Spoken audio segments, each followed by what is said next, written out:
O ministro Nunes Marques, do STF, suspendeu a decisão de cassação do deputado estadual do Paraná, Fernando Francischini, do União Brasil. E ainda nesta quinta-feira, o STF decidiu incluir o PCO no inquérito das fake news. A reportagem é de Daniel Lian.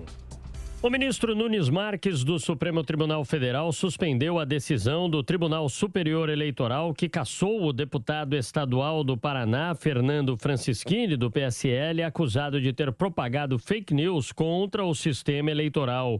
Em outubro, o TSE decidiu por 6-1 cassar o mandato de Francischini por divulgação de informações falsas sobre o aparelhamento de votação.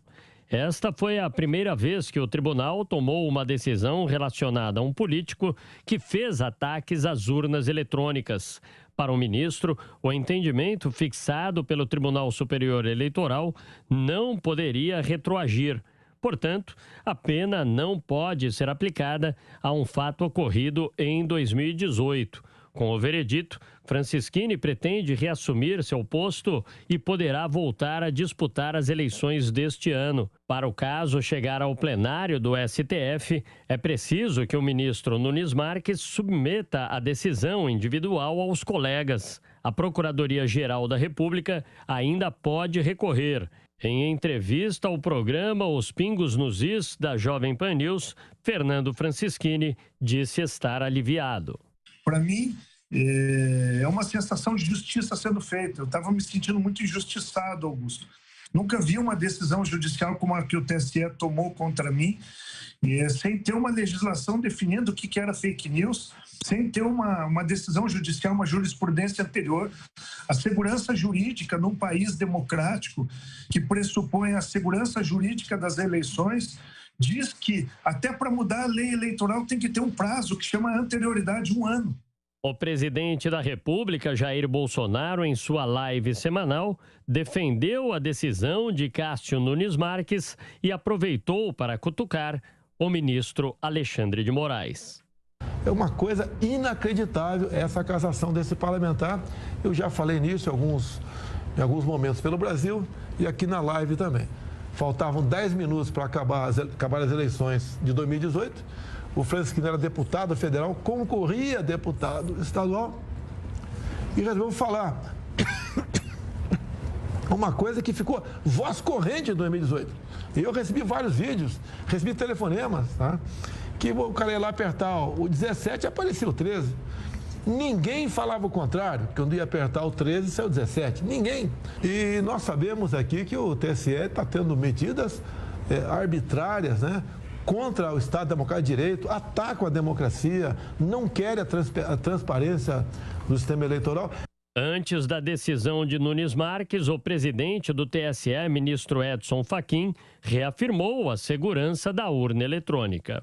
Sacarem verdades, disseminar desinformação, criar celeumas fictícias, fermentar dúvidas infundadas contra o sistema eletrônico de votação em vigor há 26 anos no país, sem qualquer indício de fraude comprovado, significa atentar contra a atuação escorreita da Justiça Eleitoral, que é um patrimônio de brasileiras e brasileiros e que tem 90 anos de uma história exemplar.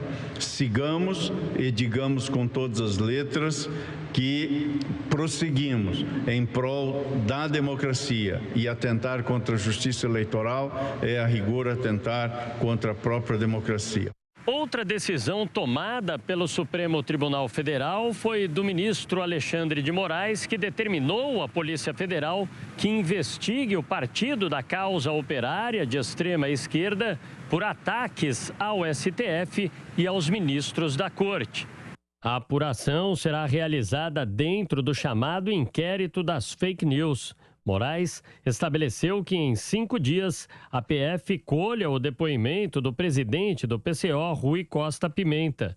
Ele terá que explicar as postagens. Enquanto isso, o magistrado ordenou ainda o bloqueio dos perfis do partido nas redes sociais. Em relação ao caso do deputado Francischini, os outros ministros ainda precisam analisar essa decisão. É isso, Amanda? Olha, Thiago, é uma decisão muito ruim pelo efeito simbólico que tem, né? Primeiro, numa decisão liminar e monocrática, o ministro do Supremo, Nunes Marques, invalida uma outra decisão tomada em caráter colegiado pelo Tribunal Superior Eleitoral, inclusive decisão que teve o apoio da qual participaram 3 colegas seus, 3 ministros do Supremo, Luiz Roberto Barroso, Edson Fachin e o próprio Alexandre de Moraes. Então, ele está invalidando a decisão de outros 3 colegas de forma monocrática e liminar, quando ele deveria ter submetido, na verdade, essa decisão ao Pleno do Supremo Tribunal Federal. O segundo efeito simbólico muito ruim é porque enfraquece essa luta, essa batalha empreendida pelo Tribunal Superior Eleitoral justamente contra as fake news, os ataques sistemáticos às urnas eletrônicas e ao sistema eleitoral há 4 meses da eleição. O próprio Alexandre de Moraes disse isso nessa semana e a gente debateu no Jornal da Manhã que usaria essa decisão do TSE como precedente, como jurisprudência para outras decisões, quando ele disse que quem disseminasse fake news e atacasse o sistema eleitoral poderia ter o registro cassado. Então, eu acho que notoriamente, o Nunes Marques, que foi indicado pelo presidente Jair Bolsonaro, tem cumprido um papel à risca de votar a favor do governo e a favor de todas as decisões que interessam ao governo Bolsonaro. Então, vem contra seus colegas do ministro, colhendo uma série de insatisfações internas, mas mesmo assim fazendo o jogo do bolsonarista e trucando, mantendo viva essa disputa, essa luta, essa batalha do presidente Bolsonaro contra o Supremo Tribunal Federal e contra o TSE também. Agora, sobre a parte jurídica em si, eu até conversei com alguns advogados especializados em direito eleitoral, né? Por exemplo, na sua decisão, Nunes Marques cita que haveria uma mudança de jurisprudência que quebraria a segurança jurídica da eleição. Esses advogados me explicaram que já houve outras decisões dizendo que em direito eleitoral, dizendo que a internet pode ser já era considerada apta a configurar um abuso de poder. Portanto, não cola esse argumento de que o candidato não sabia que aquela live poderia ter esse condão, né? Ou poderia provocar alguma mudança, que ele teria sido pego de surpresa pela decisão do TSE. E o segundo ponto que o Nunes Marques enfatiza na sua decisão é que essa live, poucos minutos de fecharem as urnas eletrônicas, não teria o condão de quebrar a normalidade eleitoral, a normalidade democrática, né? E aí, esses advogados me explicaram que o processo eleitoral, ele vai até a diplomação. Então, por exemplo, se um candidato derrotado nessa eleição tentar provocar uma insurreição civil, dizendo que houve fraude nas urnas eletrônicas, esse candidato, ele pode ser condenado e pode ter a sua inelegibilidade colocada pelo TSE nos próximos 8 anos. Então, o entendimento do processo eleitoral como um processo mais amplo, que não termina só quando a votação termina, né? Fecham lá as urnas às 5 da tarde. Não, ele vai até a diplomação.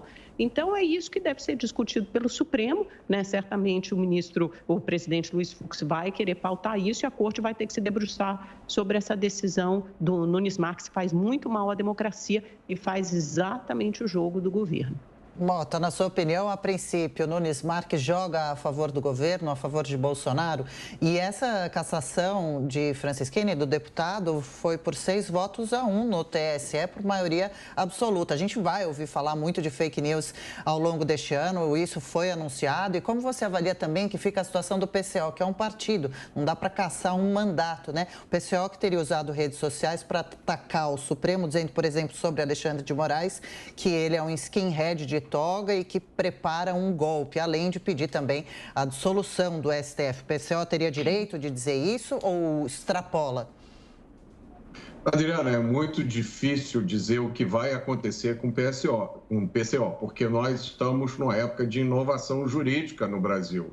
Então, está se criando jurisprudência nova, estão se criando leis novas com determinadas decisões que fogem à total compreensão da maioria dos juristas. Agora, Nunes Marques agiu corretamente, Nunes Marques não agiu a favor do governo, Nunes Marques agiu a favor da democracia e da liberdade, porque não existe esse negócio chamado de fake news.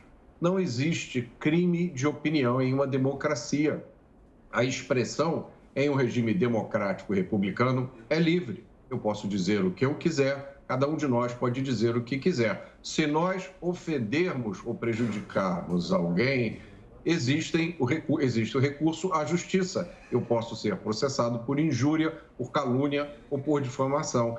É muito esquisito, é uma aberração o Tribunal Superior Eleitoral, que deveria cuidar das eleições, se colocar como um fiscal do discurso privado. Então, eu agora estou aqui correndo risco pelas coisas que eu estou dizendo, qualquer um de nós corre esse risco.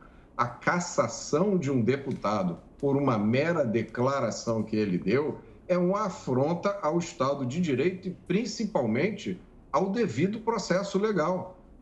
Ainda tem a questão da lei retroagir. A lei no Brasil só retroage quando é para beneficiar o réu. Ela não pode retroagir para prejudicar o réu. O outro problema que a gente tem é essa lei que está em discussão no Congresso, que é a lei que definiria o que é fake news. Isso é uma situação ainda mais bizarra, porque isso é a institucionalização da censura. E essa lei, essa definição de fake news, ela está sendo e vai ser usada como um instrumento político de caráter totalitário. Hoje, basta ver que essa campanha de combate à desinformação, isso é fácil de constatar, basta fazer um levantamento. Ela atinge quase que exclusivamente os apoiadores do presidente.